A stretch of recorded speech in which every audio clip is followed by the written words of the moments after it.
Iseult! Oui? Qu'avez-vous donc?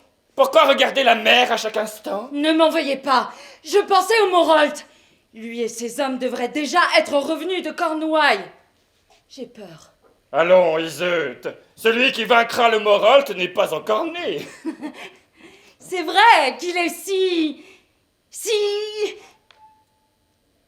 impressionnant. Vous l'aimez, n'est-ce pas? Surtout, montrez-lui tout votre amour. Le Morolt est le rempart de notre terre d'Irlande et vous verrez comme il vous aimera et vous protégera. Mais, ma mère, est-ce que l'amour, ce n'est que cette protection-là? Avec celui que j'aime, je veux tout partager. Je ne veux pas qu'il me regarde comme une petite fille. Je veux... Oh, votre vivacité me plaît! C'est mon sang qui est dans votre sang. Allons, Iseult. Nous, les femmes d'Irlande, avons depuis la nuit des temps bien des pouvoirs secrets. De quoi en remontrer aux hommes. C'est pourquoi je vous enseigne peu à peu mon savoir magique.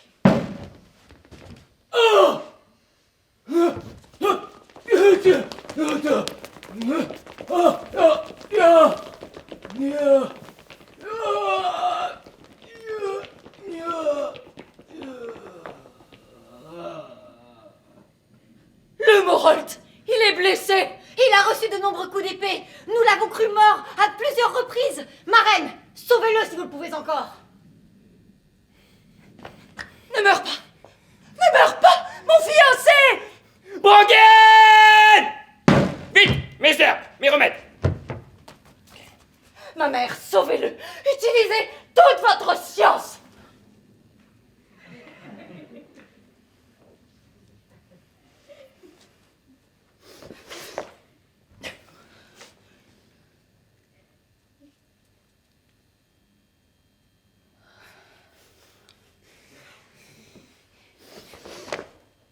Non, c'est inutile. La mort l'a pris. Ses blessures étaient trop graves et trop anciennes pour que je puisse le ramener vers la vie. De grâce, essayez encore. N'insistez pas. Cet éclat d'épée était enfoncé dans son crâne. Maudit soit celui qui tenait cette épée. Malheur sur nous et sur la terre d'Irlande. Mais que s'est-il passé? Qui a osé l'affronter?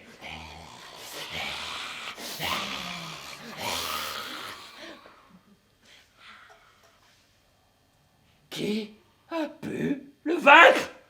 Un gamin! Ou presque! Quand il a vu qui le défiait, le Morolt a éclaté de rire.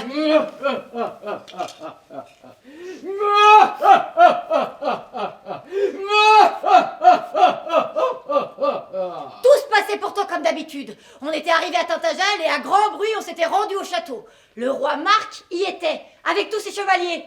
En nous voyant arriver, tous ces pleutres se sont mis à trembler comme des feuilles. Roi Marc, A dit le Morolt. j'exige notre tribut annuel. 100 jeunes gens et 100 jeunes filles. Dès demain, nous les emmènerons en esclavage. Puis il a haussé le ton. À moins que quelqu'un ici veuille prouver que ce tribut n'a plus lieu d'être et me combattre au corps à corps. Vous l'auriez entendu, ce silence de mort. Tous courbaient l'échine, le roi Marc plus encore que les autres. C'est alors que ce gamin de chevalier s'est avancé. Morolt, je relève le défi. Qui es-tu pour vouloir mourir si jeune? Mon nom est Tristan. Aïe, vous auriez vu comme ses yeux brillaient. Bon, j'ai appris depuis qu'il est le neveu du roi Marc. Un inconscient, un téméraire, j'ai pensé, le Morolt n'en fera qu'une bouchée. Le combat a eu lieu sur une île, comme le veut la coutume. Ils y sont partis sur une même barque et sans escorte. Le soir, on a vu revenir la barque, avec à son bord un seul homme. Et nous tous, on a pensé que c'était le Morolt. L'instant d'après, notre sang s'est glacé. Ce n'était pas le Morolt, c'était ce Tristan. On est vite retourné sur l'île. On a retrouvé le Morolt sur le sable, qui gisait là, plus mort que vivant. On s'est dépêché de le ramener. On espérait que vous pourriez encore le sauver. Quand je pense comme on l'admirait, notre chef. L'emblème de la force irlandaise. Qui l'aurait cru? Aïe, aïe, aïe,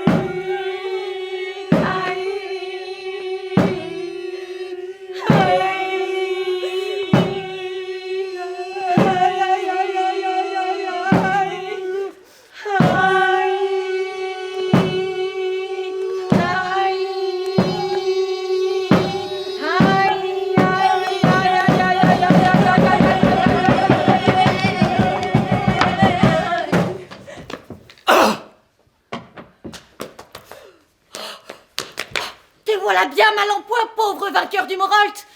Pitié pour lui, monsieur, dame. Pitié pour le pauvre Tristan. Il a connu si peu de joie depuis qu'il est au monde. Sa mère, la sœur du roi Marc, expira le jour même où elle le fit naître. C'est triste suis-je de mourir, lui dit-elle, que je te donne le nom de Tristan. Puis l'enfant perdit son père. Et un fidèle écuyer l'emmena dans un autre pays.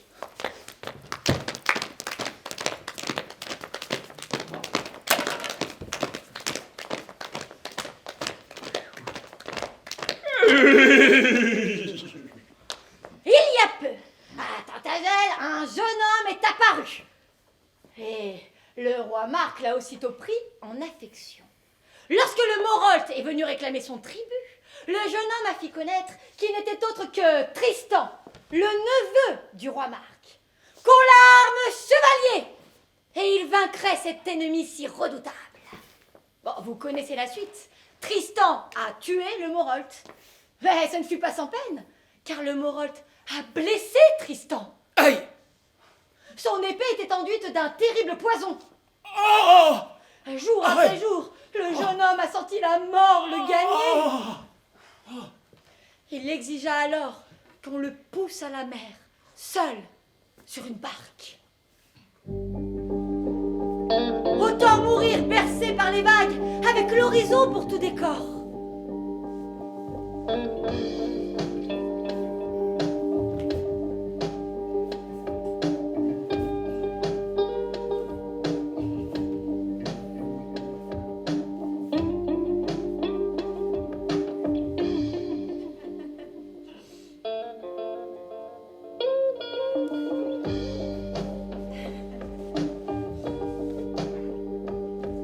Mais voyez plutôt vers où le vent a poussé la barque.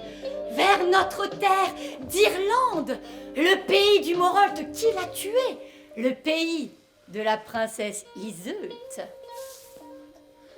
Dans quel pays suis-je arrivé? Bah cette question, c'est l'Irlande ici, mon bon monsieur. Un pays qui pleure. On a tué notre Morolt. Le pays du Morolt. Mieux aurait valu que la mort me prenne sur la mer. Tu as un nom? Tantris, Jamais entendu ce nom-là. je suis marchand. Je viens de loin, j'ai été attaqué. On m'a tout pris. Je suis blessé. Je vais mourir. Montre voir ta blessure. Ah! Ne bouge pas. Je m'en vais au château, notre reine a des remèdes. Votre reine! Ne bouge pas, je reviendrai. Oh, bah, quelle chance de tomber sur vous, ma bonne princesse. Voilà un jeune homme étranger. Il s'appelle Tantris. Il est beau comme un ange. Mais sa blessure est horrible à voir.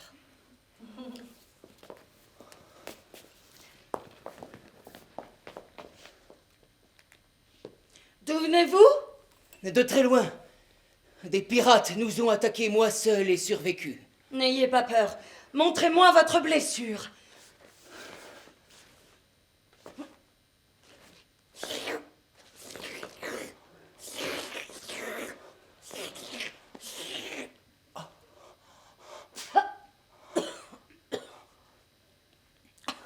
Un bien méchant poison. Ça me brûle plus que le feu. C'est à peine si...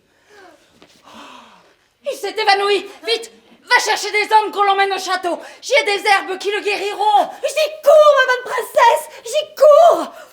Et le grand amour va éclore. Pensent ceux qui, parmi vous, ont l'âme romantique. Mais non! Oublieriez-vous que le Morolt était le fiancé d'Iseut, qu'il est à peine enterré, que notre tentrice, se sachant en terre ennemie, se tient sur ses gardes, même si notre princesse lui prodigue les soins les plus délicats. Voyez plutôt, 40 jours passent comme un souffle. Le jeune homme va de mieux en mieux. Il se promène de plus en plus souvent sur le bord du rivage. Petit rappel géographique. Ici, l'Irlande, là, La mer! et là-bas, de l'autre côté de la mer, le royaume de Cornouailles. Et si le jeune homme se promène de plus en plus souvent sur le bord du rivage,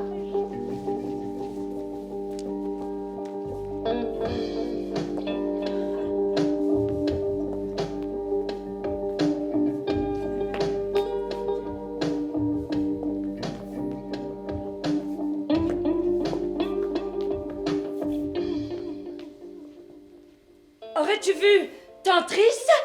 ah, ça pour le voir, je le vois bien, ma bonne princesse.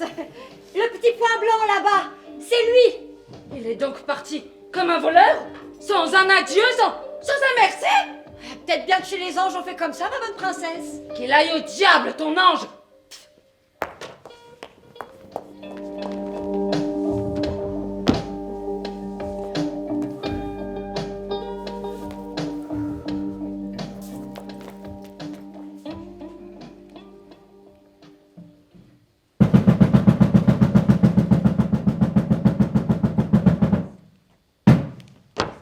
Le roi Marc.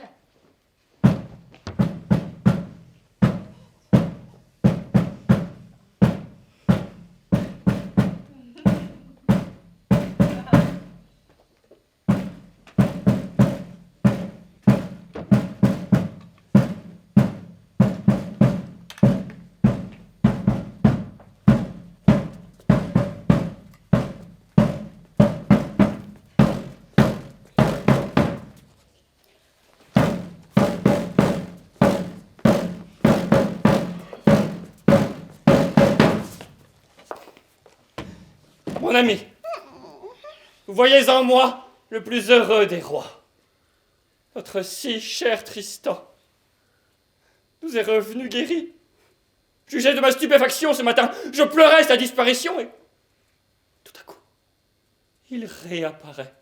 Comme je l'ai embrassé et serré contre moi, mon neveu bien-aimé est à nouveau parmi nous.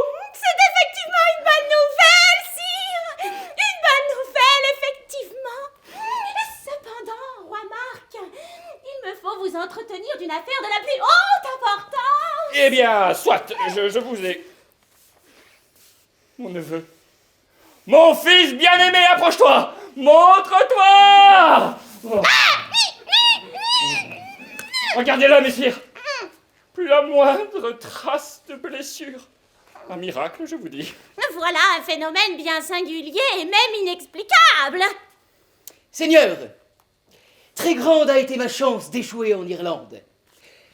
Certaines femmes là-bas ont une science de la guérison qui dépasse tout ce que nous connaissons ici. De la sorcellerie, je le pensais bien. Viens que je t'embrasse encore. Mon cher oncle, mon cher suzerain, me voici à nouveau à votre service. C'est avec grand plaisir que j'ai retrouvé ma bonne épée. Elle est toute abîmée. Je t'en ferai faire une nouvelle. Jamais de la vie!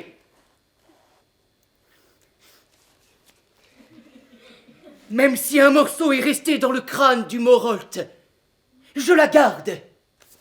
Elle me portera chance. Cependant, sire, vous avez promis de m'écouter. Allons, finissons-en. Sire, il est temps de vous marier.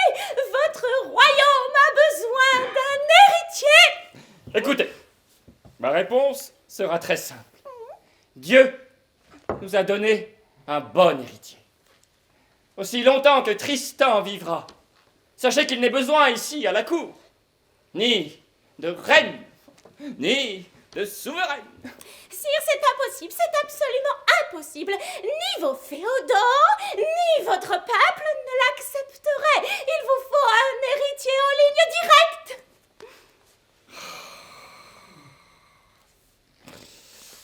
Et toi, Tristan, qu'en penses-tu? Seul votre bonheur m'importe. Sire, mariez-vous. Mariez-vous, sire.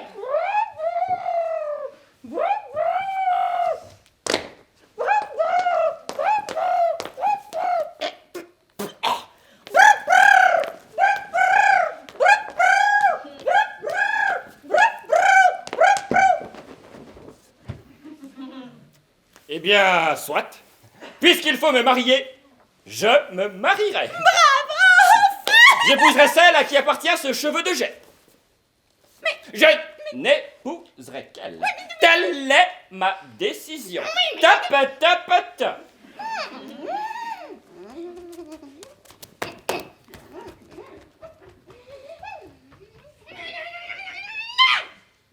Mon oncle, je vois bien que le baron... Impossible, c'est absolument impossible. Le royaume, le bien du royaume.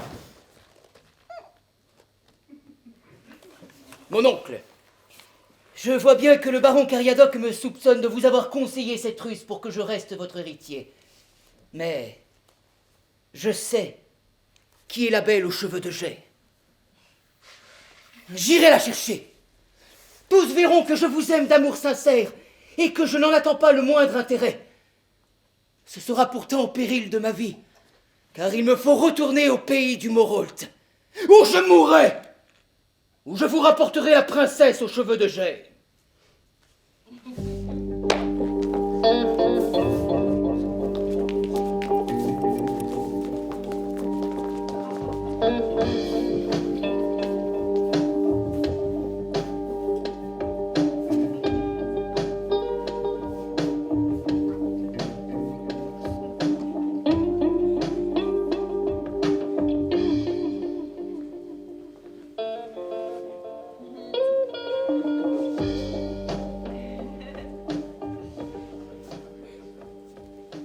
Et un aller, et un retour, et encore un aller.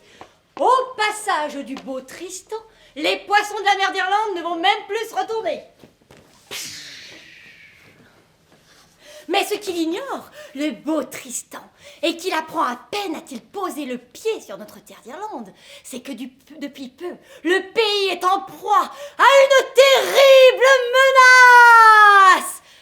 Mesdames et messieurs, notre reine vénérée a déclaré ce qui suit.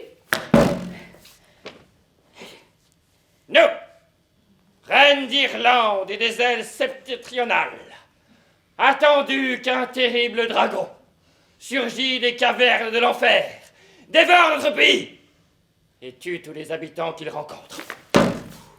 Attendu que le valeureux Morholt, le rempart invincible de notre terre d'Irlande, n'est plus parmi nous pour éradiquer cet abominable fléau.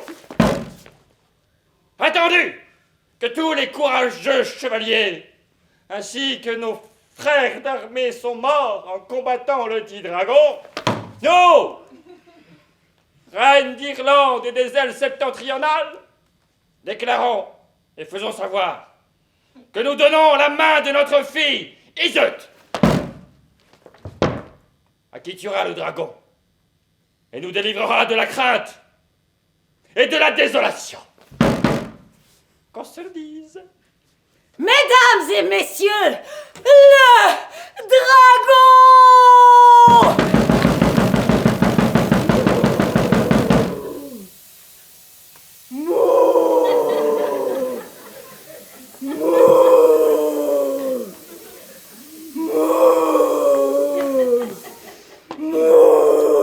Tu fais quoi là? Je fais le dragon. Attends, c'est ça ton dragon? Bah oui. Est-ce que tu as entendu l'annonce qu'on vient de faire aux gens en fait?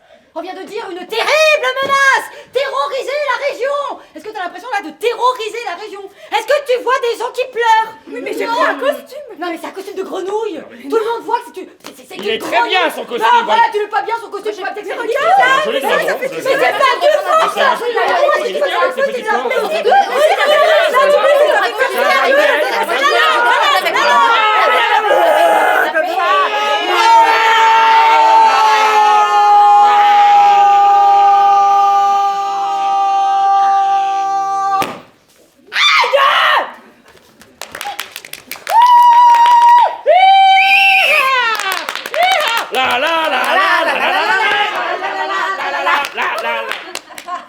Étranger, tu es notre bienfaiteur et notre reconnaissance te sera infinie. Ma mère, je connais cet homme. Il y a peu, je l'ai soigné. Il était blessé. Il venait par la mer. Mais à peine guéri, il est parti sans même me faire ses adieux. Qui que tu sois. Son nom est Antris. Il se prétendait marchand. Mais pour être capable d'un tel exploit, c'est certes un chevalier de grand renom. Qui que tu sois, ton acte héroïque nous délivre de la crainte et de la désolation. Je tiendrai parole. Je te donne la main de la princesse Iseut. Reine, c'est effectivement pour votre fille que j'ai combattu le dragon. Mais ce n'est pas moi qui l'épouserai. Je suis venu la chercher pour mon roi. Et qui est ton roi? Son épée. Regardez! Regardez son épée! Comme elle était bréchée! Il ne s'appelle pas Tantris, mais Tristan! C'est lui qui a tué mon fiancé! Meurtrier! Menteur! Meurs donc toi aussi! Tuez-moi si vous le voulez. Vous en avez le droit, princesse, puisque par vos soins vous m'avez sauvé la vie. Mais sachez que c'est loyalement que j'ai combattu et vaincu le Morholt. Iseut! Mon enfant, rendez-lui son épée. Même si cet homme a été notre pire ennemi, il nous a délivrés du dragon qui nous terrorisait. Tu parlais de ton roi? Continue. C'est au nom du roi Marc, mon oncle et mon suzerain, que j'ai combattu le dragon, afin que ça ne soit plus la haine, mais que ce soit la paix qui règne désormais entre l'Irlande et Cornouailles. Je veux emmener la princesse Iseut dans mon pays. Le roi Marc l'y attend pour l'épouser. Ce mariage scellera la réconciliation de nos deux royaumes. Ma mère, ne permettez pas cela, je ne veux pas le suivre. Je veux rester sur notre terre d'Irlande. Princesse, le roi Marc vous aimera. Il vous honorera. Tous les seigneurs et le peuple de Cornouailles vous tiendront en grand honneur. Non, je n'irai pas. Ma fille, la reine d'Irlande n'a qu'une parole. J'ai promis de vous donner à qui tuerait le dragon. Il en sera ainsi. Et il faut vous soumettre. Bracken!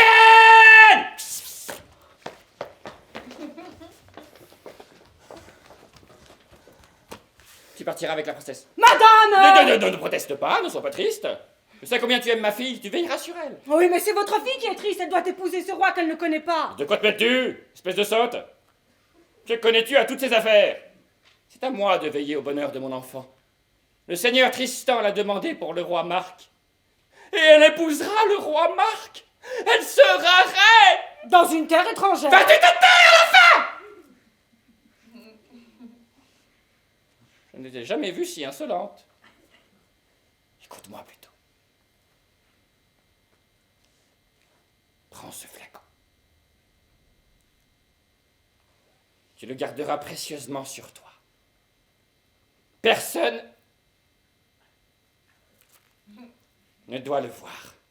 Personne, surtout, ne doit en boire, sauf le roi Marc et Iseut.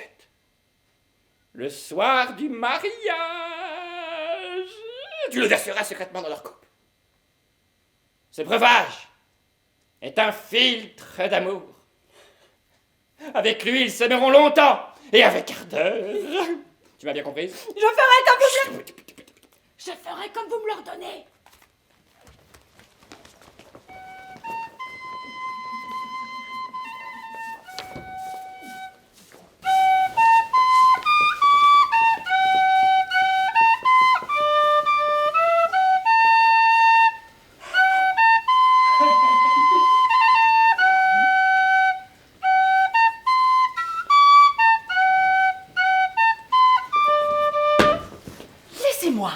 Laissez-moi, vous êtes toujours là à vouloir m'imposer votre présence. Je ne veux pas vous voir. Je ne veux pas vous parler, même votre musique m'irrite. J'espérais vous divertir, vous enlever votre tristesse.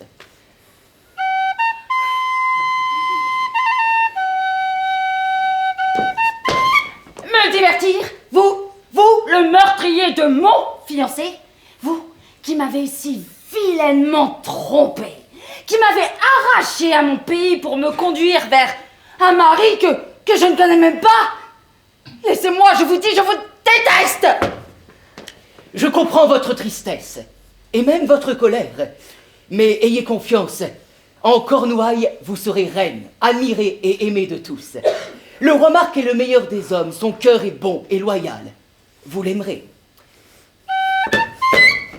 Que m'importe l'éloge que vous me faites du roi Marc. Vous me dédaignez tellement. Moi, je vous dédaigne. Oui, bien sûr, vous me dédaignez. Quand vous avez tué le dragon, c'est à vous que ma mère était prête à me marier. Mais je n'étais à vos yeux qu'un butin pour votre oncle. Je le suis toujours. Je vous ai dit l'histoire de l'hirondelle et du cheveu de jet. Je vous ai dit l'engagement solennel que j'ai pris envers le roi. Cela n'enlève rien à l'amitié et au respect que je vous porte. Cela n'enlève rien à votre dédain. Je proteste, vous déraisonnez. Laissez-moi, il fait si chaud ici, j'ai si soif. Du vin pour la princesse Iseult. Tout de suite.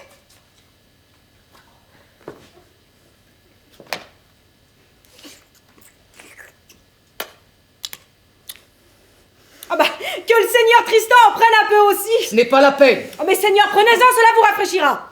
Prenez, vous m'êtes détestable, mais il serait grossier de ne pas vous donner à boire. Bien volontiers.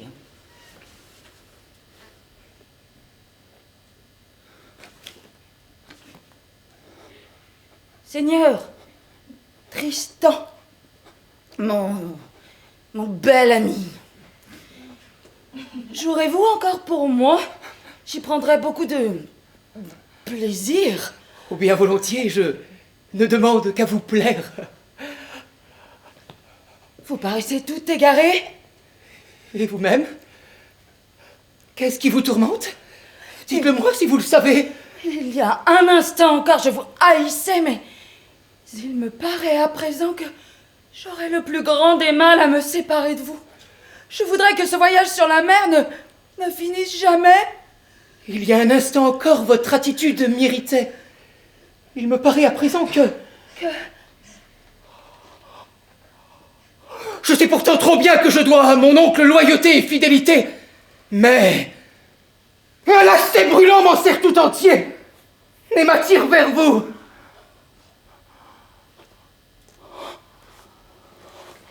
Arrêtez! Arrêtez! Mais arrêtez! C'est ma faute! Oh mais Iseult, je devais vous le donner à vous et au roi Marc le soir du mariage. J'ai voulu... Bon, je sais pas ce que j'ai voulu. Enfin bon, pour l'amour de vous, j'ai causé votre perte. Oh, il est plus temps. Oh, il est plus temps de revenir en arrière. Oh, je ne le vois que trop bien. Oh, je vous promets, je vous le jure, je garderai le secret.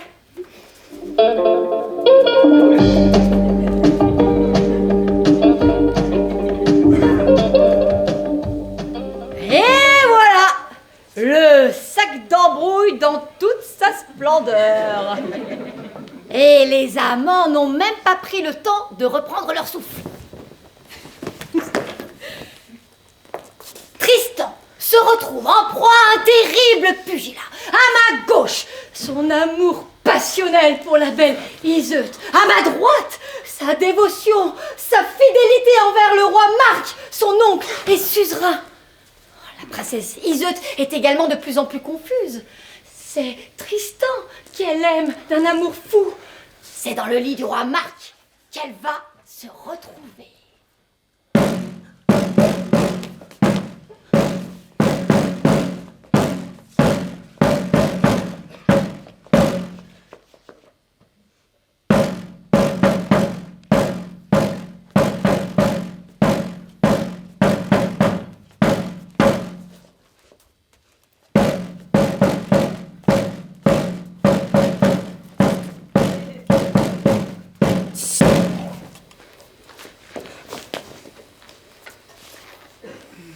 Comment te dire, mon neveu, toute la reconnaissance que j'ai pour toi. C'est la plus belle femme dont je pouvais rêver. Elle a tout pour me plaire. Je sens déjà combien je l'aime. C'est à toi que je la dois. Je veux que désormais tu occupes la première place après la mienne. Et que tous ici t'obéissent, comme à moi. Voyez avec quel empressement le roi lui parle. Il est clair qu'il jouira à nouveau de toutes ses faveurs. Ce Blanc-bec n'en aura que plus d'arrogance. Au moins réjouissons-nous qu'il ne soit pas revenu seul.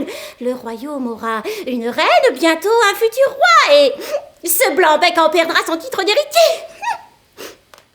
Une Irlandaise, autant dire une sauvage. Le mariage est ce soir et vous dormez tous. L'hydromel, par ici, pas par là. Est-ce qu'on aura assez de vin? Et des cochons rôtis, c'est là-bas. Est-ce que vous savez que le roi Marc est friand de pâtes de lapin? Où sont les pâtes de lapin? Allez. À croire que vous n'avez jamais servi dans ce château. Brangienne! Oh! Ma très chère! J'ai grand peur. Il faut que tu saches. J'ai grand besoin de ton conseil. Que dois-je faire quand j'entrerai dans le lit du roi? Oh, mais comment pourrais-je vous le dire? Ma malheureuse princesse, si je le savais, je vous le dirais. Il faut pourtant qu'il ne s'aperçoive de rien. Il faut qu'il me croie toujours vierge. Vous savez bien que c'est pas possible. Brangienne, il faut que tu m'aides. Mais vous le savez bien que si je le pouvais, je m'y emploierais de tout cœur, mais je peux pas vous aider. Si tu peux m'aider. Moi, je peux vous aider à ce que le roi Marc vous croie toujours vierge. Oui, tu peux m'aider. Nous lui ferons boire beaucoup de vin. Et tu prendras ma place. Tu passeras avec le roi une partie de la nuit. Et quand il sera endormi, je te remplacerai. Iseut, demandez-moi tout ce que vous voulez, mais me demandez pas ça. Je te le demande. Je ne pourrai pas. Je te le demande. Au nom de tout l'attachement que tu as pour moi. Brangienne, il faut que tu me sauves. Non. Je t'en témoignerai une amitié sans faille. Non, je ne peux pas faire ça. Tu as pu nous faire boire le filtre. Je vous l'ai dit, je me suis trompée. Brangienne, si tu ne m'aides pas, c'est la mort et le déshonneur. Brangienne, veux-tu pour moi la mort et le déshonneur? Je le ferai, Iseut. Je le ferai, Iseut, pour l'amour de vous.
Oh, Tristan. Oh, Tristan. J'ai peur. Je meurs de peur.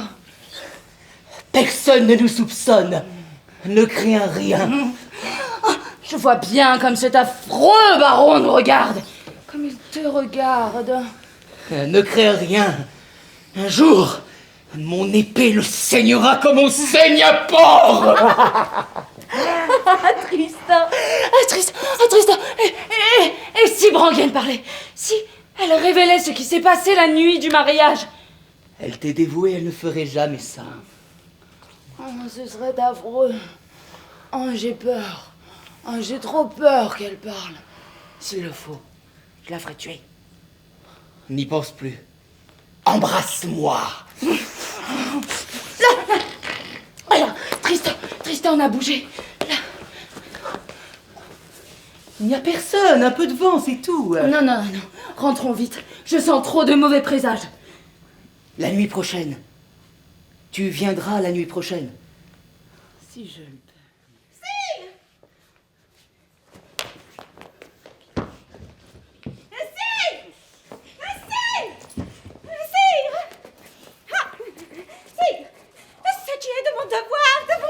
Vous mettre dans une grande colère.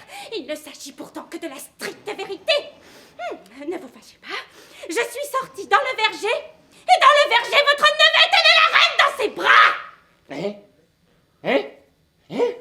Calomnie! Calomnie! Les scots t'épouseront ta haine et ta jalousie.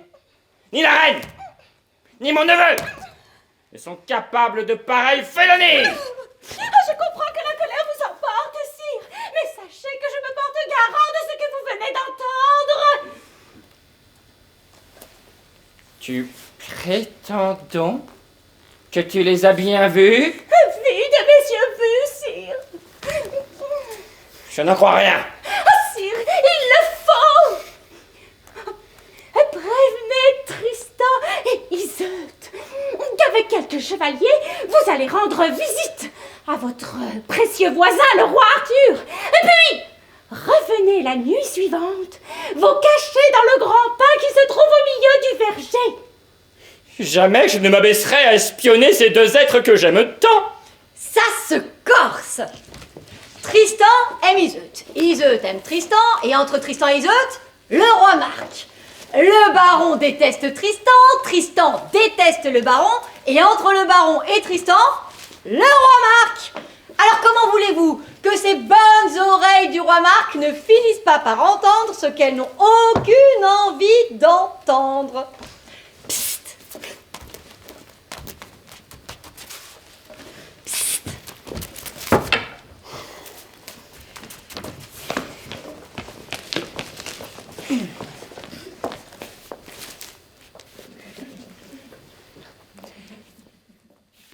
Messire Tristan, qu'avez-vous donc de si important à me dire qu'il faille le faire dans un tel secret?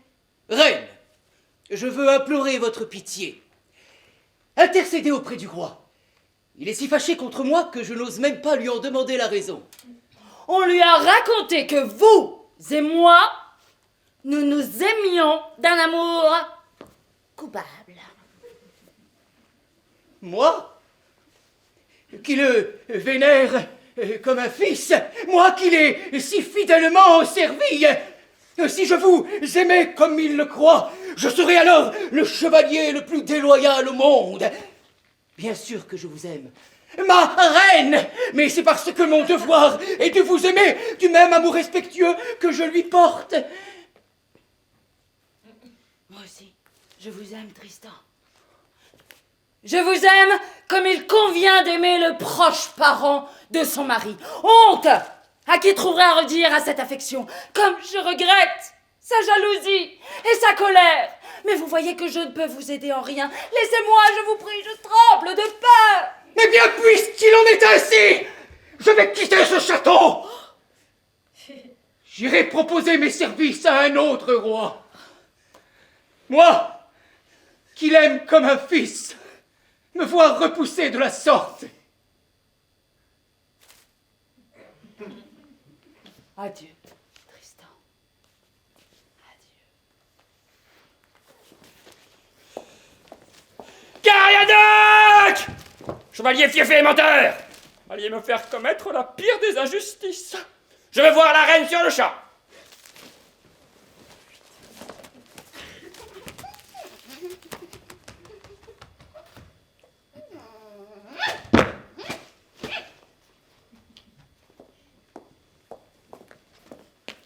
Lisette, approchez. Sire, vous n'êtes donc pas parti chez le roi Arthur? Le roi Arthur? Voilà qui vous aurait plu. Répondez sans détour. Quand avez-vous vu Tristan pour la dernière fois? Je quitte votre neveu à l'instant. Oh, pleine nuit. Le pauvre homme est si accablé qu'il a tenu à me voir en secret. Et que vous êtes-vous dit? Sire, je n'ai pas à vous en cacher le moindre mot. On nous a accusés d'entretenir un amour coupable. Oui. Je proteste de mon innocence, de mon amour et de ma fidélité envers votre personne. Votre sincérité m'émeut. Tristan m'a dit alors qu'il partirait servir un autre roi. Quoi? Tristan m'a dit alors qu'il partirait servir un autre roi. Quoi? Tristan m'a dit alors qu'il partirait servir Quoi? un autre roi. Ma si chère Iseult. Nous nous sommes dit aussitôt l'attachement qui nous lie. Cet attachement légitime qu'éprouvent l'un et l'autre la femme. Et le neveu d'un roi que tous deux nous aimons tendrement. Ma si chère Iseult. J'entends que désormais, cet attachement soit honoré et respecté par tous. Que l'on aille chercher Tristan sur le champ. Tristan, je veux te faire savoir que tu es mon neveu chéri et que je ne mettrai désormais aucune entrave aux rencontres et aux conversations que vous aurez tous deux en ce château. Vous êtes le plus généreux des maris, le plus généreux des rois. Ma reine avait si bien menti que tout s'arrangeait, qu'elle était sauvée. Mais depuis cette nuit-là, j'ai peur. J'ai peur pour elle et pour Tristan. Ces deux-là s'imaginent que le roi est aveugle. À la moindre occasion, je les vois qui se rejoignent, qui s'embrassent, qui disparaissent derrière une alcôve. Et le roi, en leur présence, a l'air si songeur qu'on ne sait pas ce qu'il pense vraiment. Et puis il y a Cariadoc. Celui-ci a dû les surprendre car il a repris ses accusations devant le roi. Et puis, il y a Frosin, cet affreux magicien, revenu à Tintagel après une longue absence. Et celui-ci lit dans les étoiles et le roi aime l'écouter. Et le magicien Frosin déteste Tristan encore plus que le baron Cariadoc. Assez!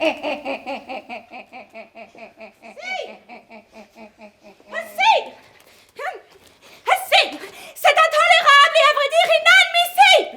Ah non, ne recommencez pas. Assez! Je parle ici pour le bien et le salut du royaume. Il n'y a que vous pour ne rien voir ou faire semblant de ne rien voir. Un roi ne peut accepter de partager sa femme. Je vous dis d'arrêter. Ça ne vous suffit-il pas de m'avoir forcé à me cacher dans le pain du verger? Je sais combien vous détestez Tristan. Je sais combien vous en êtes jaloux. Jamais il ne commettrait pareille forfaiture. Et j'ai confiance tout autant en la fidélité de la reine. Mais sire, mais ouvrez donc les yeux.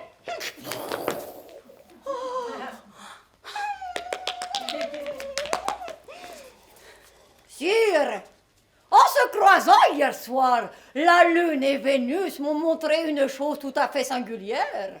Voudrez-vous l'entendre? Que veux-tu dire, Frosin?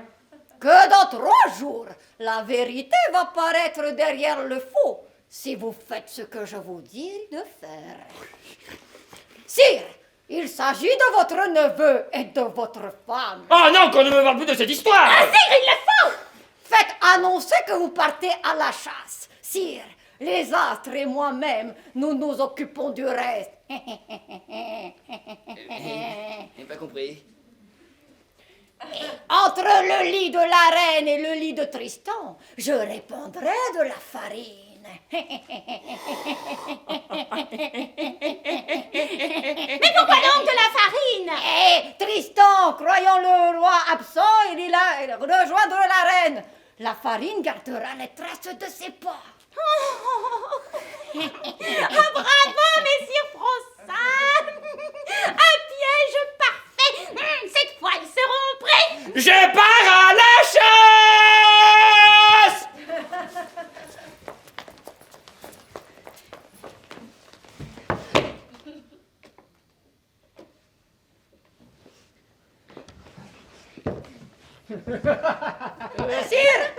Sire, revenez vite, vous allez voir ce que les astres m'ont annoncé.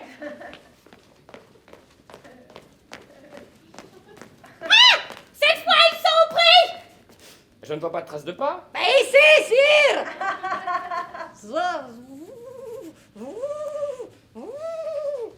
Ha! Saisissez-vous de lui!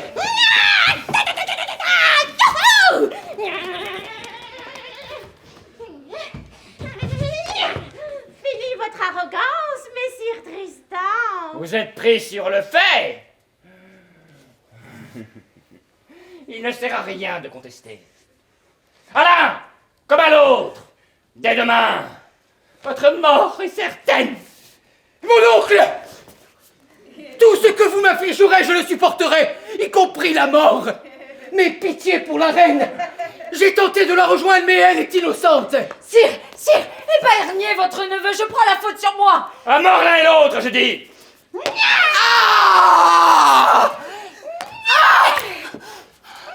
Que l'on prépare dès l'aube un grand bûcher. Je vais vous entendre hurler de douleur. Je veux voir vos corps se tordre dans les flammes. Neveu félon, femme perfide, vous m'avez trahi, vous m'avez bafoué. Jamais la terre n'a connu roi plus déshonoré. Quelle folie était la mienne que de croire votre droiture. À mort l'un et l'autre, j'ai dit. Aucune pitié. Sire, pitié pour la reine, pitié pour Tristan, pitié pour la reine, pitié pour Tristan. Aucune pitié, pas de pitié. À mort, j'ai dit. Qu'on les brûle. Mon oncle, dans un instant, je vais mourir. Laissez-moi demander le pardon de Dieu. Sire, à défaut de jugement, il a bien droit à une petite prière. Mais pas longtemps, hein.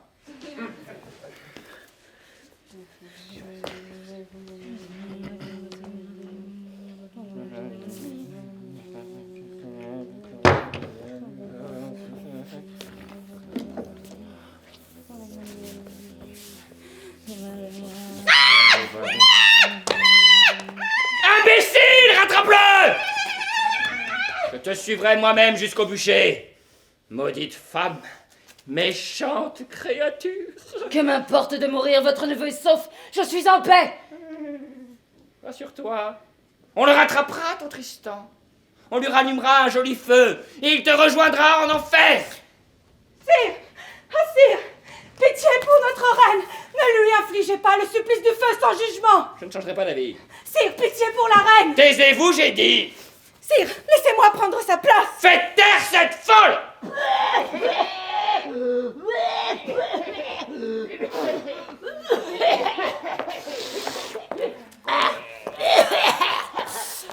Sire, vous voulez faire vengeance en faisant brûler votre femme, et nous, on vous dit bravo. Parce que ça va la faire souffrir, hein, et pas qu'un peu. Mais ça va pas la faire souffrir bien longtemps. Nous, les lépreux, on a une meilleure idée pour la faire souffrir plus longtemps si tu veux l'entendre. Parle toujours, lépreux, quelle est ton idée? Mais donne-la nous! À nous les lépreux! Nous saurons bien nous occuper d'elle! Sire, face à pas les lépreux, je préfère être brûlée. Pitié, pitié. Sire, la honte en serait à jamais sur votre royaume. Oui, et Sire, si tu nous la donnes, jamais grande dame n'aura connu de fin aussi atroce et humiliante. Et quand elle sera obligée de coucher avec nous, elle comprendra ce que ça veut dire punition. Punition.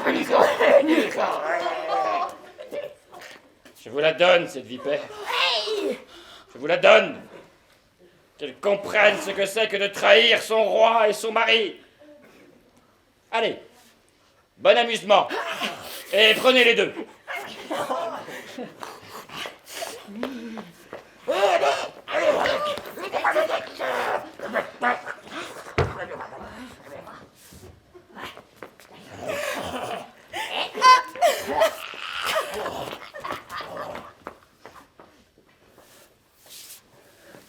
Iseut. Tristan.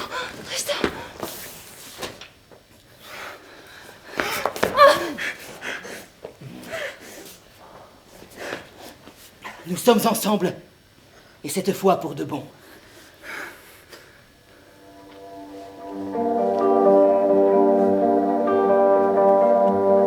Il ne faut pas rester ici. Viens.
Je me crois au paradis. Ici, nous pouvons nous aimer tout le jour et toute la nuit. Tu n'auras plus tes robes ni tes servantes. Que m'importent les robes, les servantes. Je tais-toi, mon Tristan. Mais bientôt l'hiver viendra. Que m'importe l'hiver puisque tu es là. Ce sera rude. Mais ne crains rien. Je te protégerai de tout. Ne pensons pas à l'hiver. Pensons à notre bonheur. Embrasse-moi. Tristan, jamais avant que tu ne reviennes d'Irlande avec Iseux, je n'aurais cru qu'une femme puisse à ce point prendre possession de moi. Je vis son absence comme si mon corps s'était creusé de vide. Pourquoi une telle épreuve m'est-elle imposée? En quoi l'ai-je mérité? Et toi, Tristan, que j'aimais comme un fils, j'avais en toi toute ma confiance. Qu'est-elle devenue, cette confiance? Ah, si je savais la vérité. La vérité vraie. L'aventure est dangereuse, mais la routine est mortelle.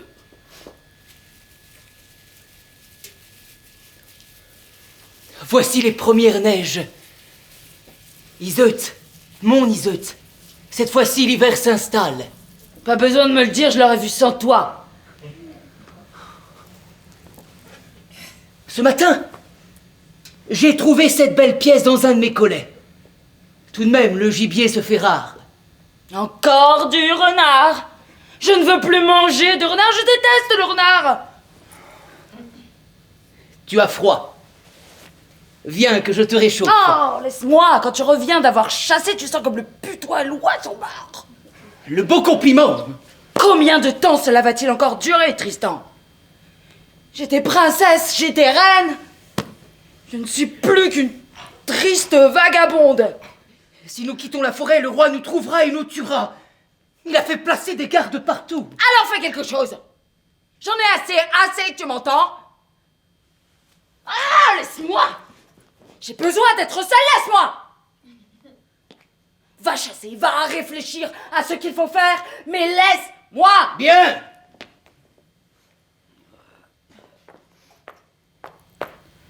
Sois en paix, jeune homme.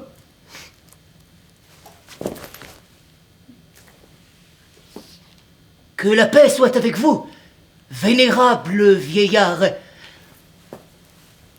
Seriez-vous l'ermite qui vit dans cette forêt? Et toi, serais-tu Tristan qui se cache dans cette forêt? Oh, mais n'aie crainte, qui que tu sois, je te bénis. Mais je sais que tu es le jeune Tristan. Comment va la reine, fils? L'hiver est venu, et elle en souffre déjà beaucoup. Et vous vivez dans le péché. Mieux vaudrait renoncer. Si nous quittons la forêt, le roi nous mettra à mort. Peut-être devrais-je lui rendre la reine. Parles-tu vrai? Oh, je vous l'ai dit, ici l'hiver est trop rude pour elle. Veux-tu que j'aille parler au roi? Peut-être. J'irai lui parler.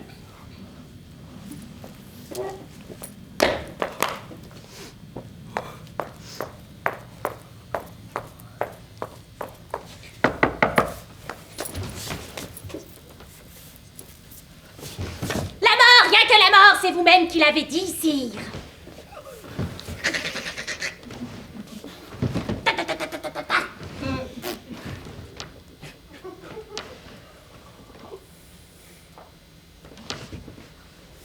C'est décidé. Je reprendrai la reine. C'est décidé. Il reprendra la reine.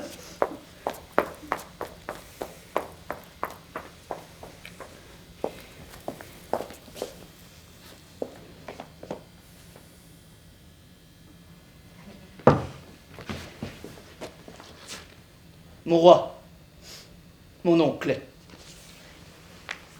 pitié pour moi aussi. Je suis innocent. J'implore votre pardon. Vous avez 1 heure pour quitter Tintagel. Et 3 jours pour quitter le royaume. Passez ces délais, si on vous trouve, vous serez mis à mort. Pour moi, vous n'existez plus.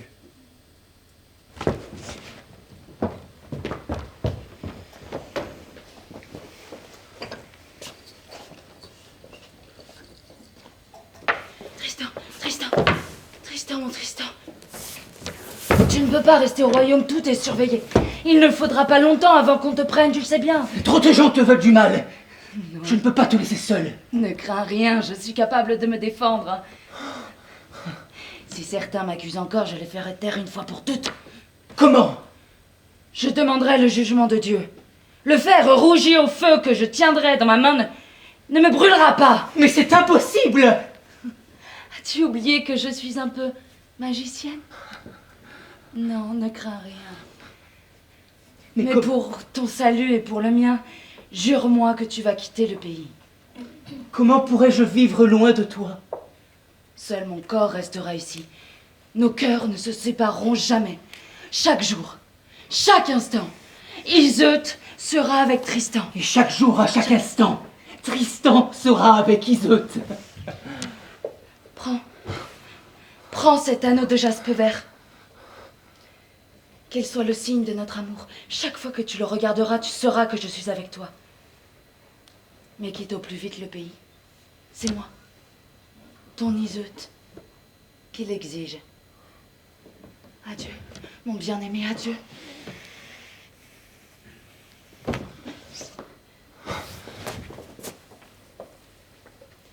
Adieu, ma reine.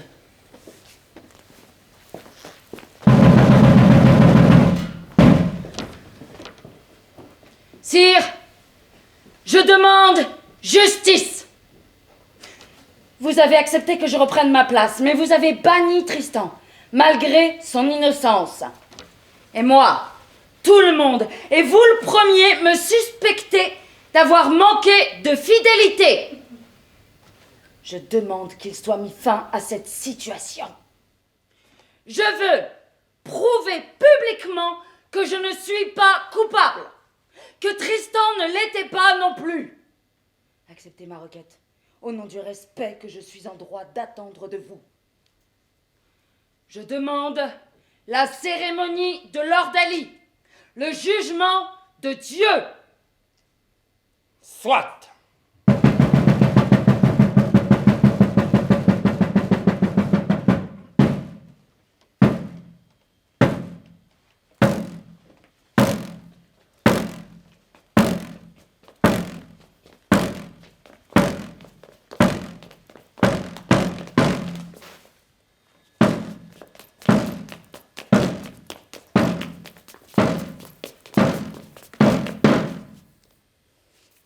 Si la reine réussit l'épreuve, jamais plus la moindre accusation de mauvaise conduite ne sera portée contre elle.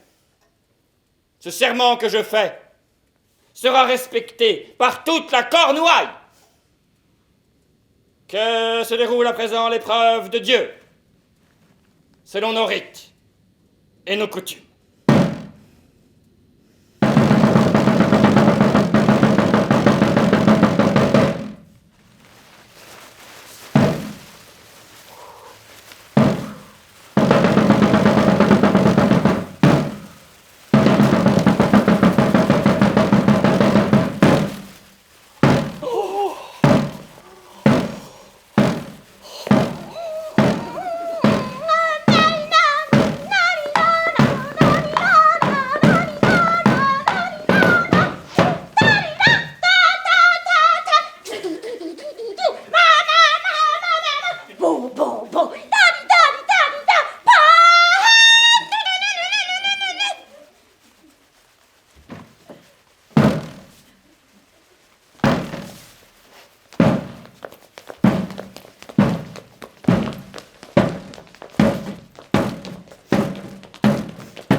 Êtes-vous prêts à faire un grand voyage?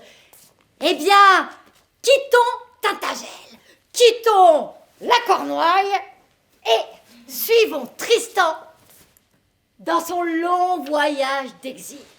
Pas un jour ne se passe sans que son cœur ne se nourrisse du souvenir de sa belle Iseut. Le voilà qui embarque pour le continent, où il enchaîne les exploits en Flandre, en Allemagne, en Italie, en Espagne. Il massacre des félons, il met en fuite des brigands, il combat des géants, des familles entières, il secourt des veuves et des orphelins. Bientôt, il arrive en Bretagne, où le duc Hoël se voit livrer une bataille sans merci par le comte Riol. Il se met aussitôt au service du duc Hoël et se prend d'amitié pour son fils, le valeureux Caerdine. Ensemble, ils combattent et Tristan tue le comte Riol. Voilà pour ce qui est des exploits. Quant à l'amour... Sans doute m'a-t-il bien oublié. Iseut, mon aimé, Iseut, mon amour, en vous est ma mort, en vous est ma vie. Iseut, mon aimé, Iseut, mon amour,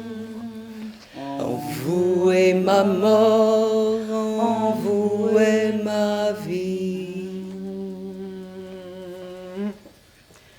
Quant à l'amour, surtout, n'allez pas croire que son cœur ne se nourrit plus du souvenir de sa belle Iseut.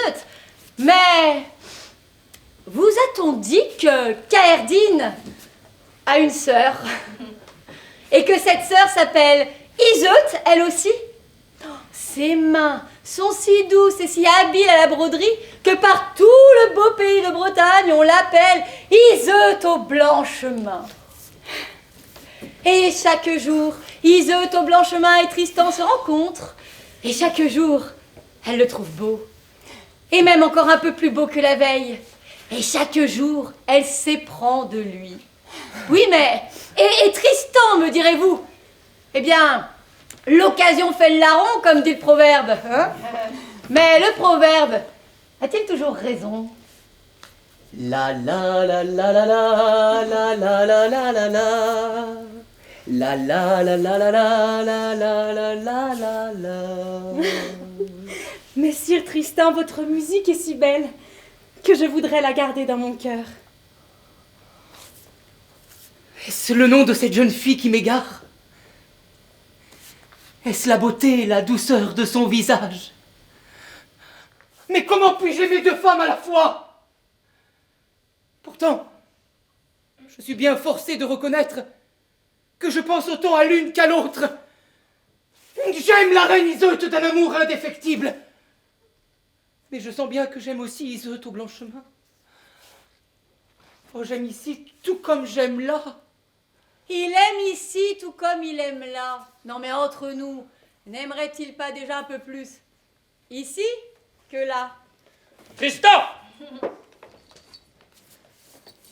Je veux te parler d'Omar. Toute ma vie, j'ai veillé sur ma jeune sœur. Toujours.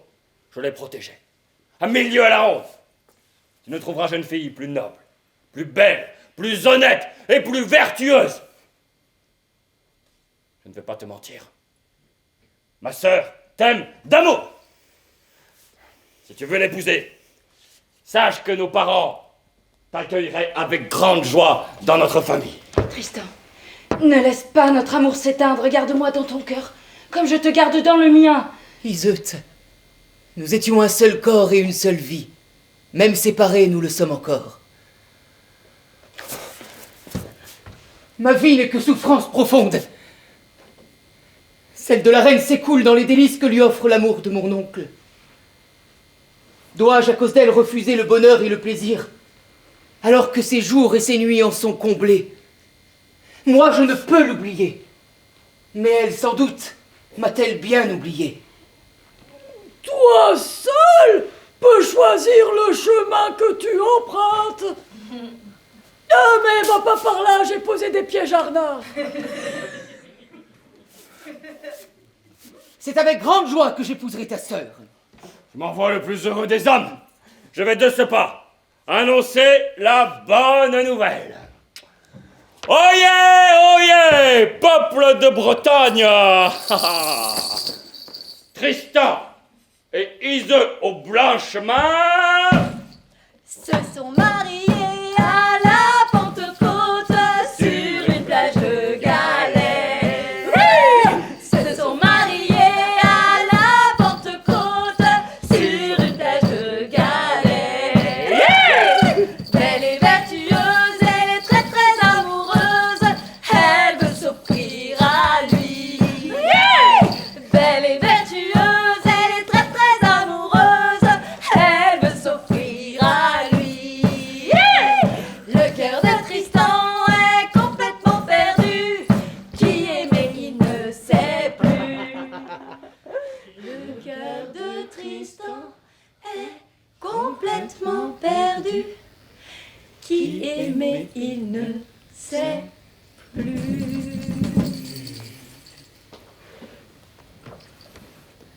L'anneau qu'elle m'a donné.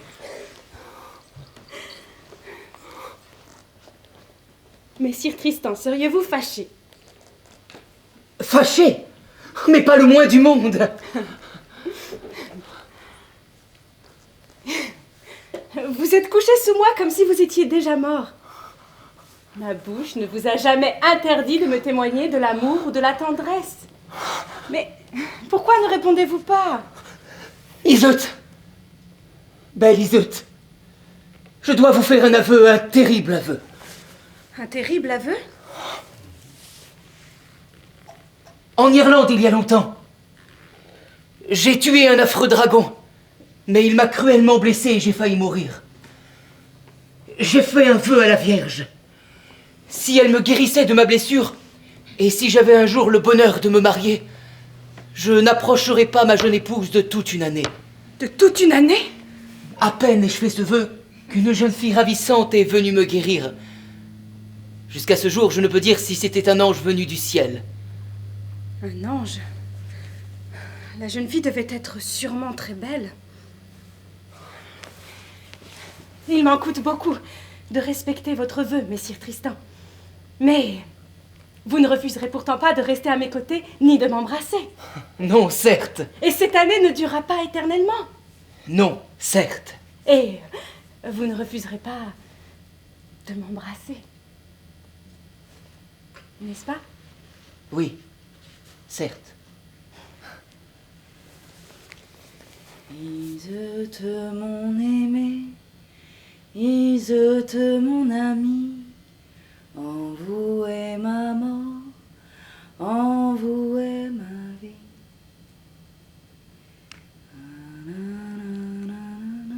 Comme il est triste, votre chant, ma reine. Pensez donc à la joie de l'amour que je vous porte. Laissez-moi. Vous voyez bien que vous m'importunez. Si vous m'acceptiez à vos côtés, je vous distrairais par de jolies histoires. Que dites-vous? Que de Bretagne nous est parvenue une grande nouvelle.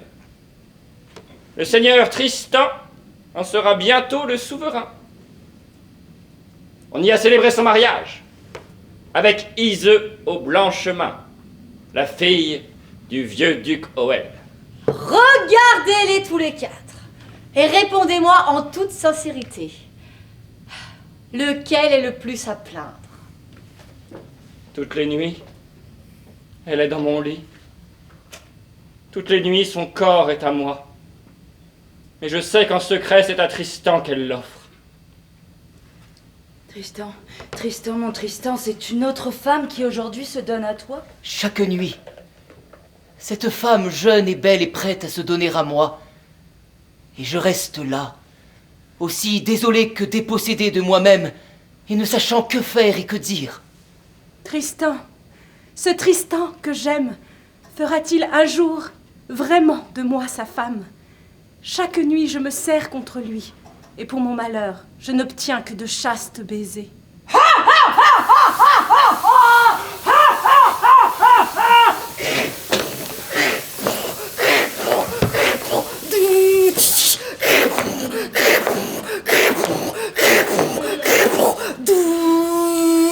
Attends, mais qu'est-ce que tu fais là? Tristan le Cruel. Non mais attends, on était dans une scène intimiste. Ouais, mais là c'est le moment de Tristan le Cruel. Et c'est qui, Tristan le Cruel?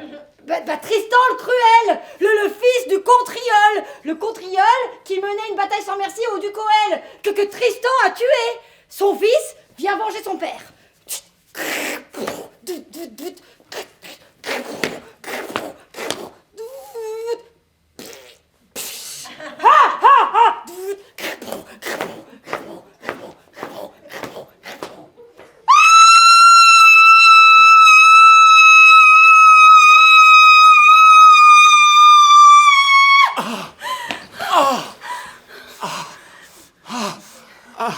La blessure est cruelle. L'épée qui l'a touché était enduite d'un poison violent. Comme celle du Morolt autrefois. Et là, je n'ai pas de remède. Qu'on me laisse seul avec Caerdine. Caerdine, mon ami, je sais qu'ici en Bretagne, personne ne pourra me guérir. Je te demande d'aller à Tintagel. Approche la reine en secret et montre-lui cet anneau. Je pars immédiatement. Attends! Dis-lui quel est mon état. Sa mère lui a appris tous les remèdes contre les poisons. Je pars immédiatement. Attends!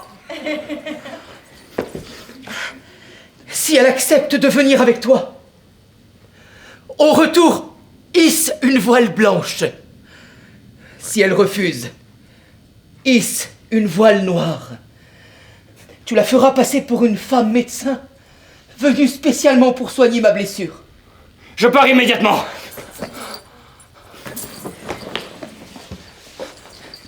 Décris-lui mon mal et ma souffrance. Dis-lui qu'elle se souvienne des plaisirs et des joies que jadis nous avons connus. Dis-lui que jamais je n'ai éprouvé de l'amour pour une autre, et que si j'ai épousé ta sœur, celle-ci est restée vierge. Si elle ne vient pas pour l'amour de moi, je mourrai. Si violent est le dépit qui me ronge le cœur. J'ai tant aimé Tristan, et il était tourné vers une autre. Voilà pourquoi il m'a frustrée du bonheur que j'attendais de lui. Voilà pourquoi il m'a laissée vierge. Je suis humiliée comme jamais femme ne l'a été. Mais je saurai me venger. Madame, il y a là un homme qui veut vous voir. Il vient du continent. Du continent? Qu'il entre sur le champ. Madame, voyez cet anneau de jaspe vert. Il n'en existe pas de plus beau au monde. L'anneau. D'où tenez-vous cet anneau? C'est Tristan qui m'envoie, son message est pressant. Tristan, dites-moi, où est Tristan? Il est en Bretagne. Une épée empoisonnée l'a grièvement blessé. Il veut que vous veniez immédiatement à son secours. Je viendrai. Embarque-toi dans le port. Nous pouvons partir dès que possible. Alors, à l'instant même. Pour Tristan, je donnerai ma vie. Et moi, 100 fois la mienne. À chaque jour qui passe, le cœur de Tristan se serre davantage. Peut-être avant le soir, le bateau apparaîtra-t-il. Mais un vent contraire frappe le bateau par l'avant et l'empêche d'avancer. Et bientôt, voilà la pluie. Et bientôt, voilà la grêle. Et bientôt, voilà l'orage. Le mât va se casser. Une vague immense va nous submerger. Mais là-bas, c'est la Bretagne. Le vent faiblit. Le vent faiblit. La mer se calme. Hissez très haut la voile blanche, que l'on voit de loin sa couleur.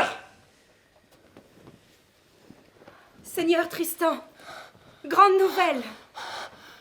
Quoi? Il me semble que De quelle couleur est la voile? le navire de Caerdine est en vue. Mais que vous importe? Je veux savoir de quelle couleur est la voile. Mais pourquoi vous insistez tant? Me direz-vous de quelle couleur est la voile? Eh bien, puisque vous insistez, sachez qu'elle est noire. Noir. Et oui, cher Tristan, noire comme du charbon. Noir. Que vous importe? En êtes-vous bien sûr? Ils l'ont levé et dressé bien haut. Noir, vous dis-je! Elle n'est pas venue. Je ne puis plus retenir ma vie. C'est pour elle que je meurs. Iseut, ma bien-aimée, tu n'as pas eu pitié de moi. Auras-tu au moins compassion de ma mort? Oh, Iseut, mon Iseut. Tristan! Tristan! Mon Tristan, pardonne-moi, je t'ai menti! Ne meurs pas! La voile que j'ai vue sur la mer est blanche, toute blanche! Blanche! Blanche! Blanche! Iseut au blanc chemin tenait sa vengeance. Et elle l'a eue. Mais à peine le mensonge était-il prononcé qu'elle le regrettait amèrement. Iseut au blanc chemin a beau crier, elle a beau pleurer, Tristan a rendu l'âme. Mon si cher époux, rien ne pourra me consoler de ta mort.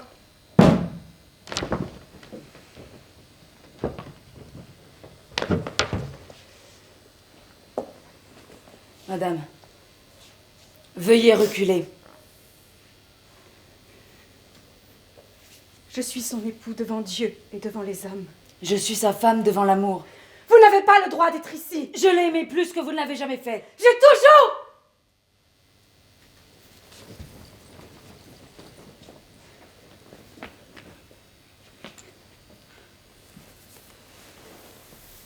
Tristan. Tu es mort pour notre amour. Si longtemps j'ai attendu de te revoir.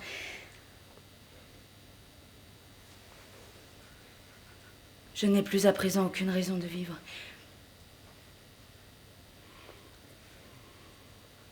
Elle presse sa bouche contre sa bouche. Elle presse son corps contre son corps.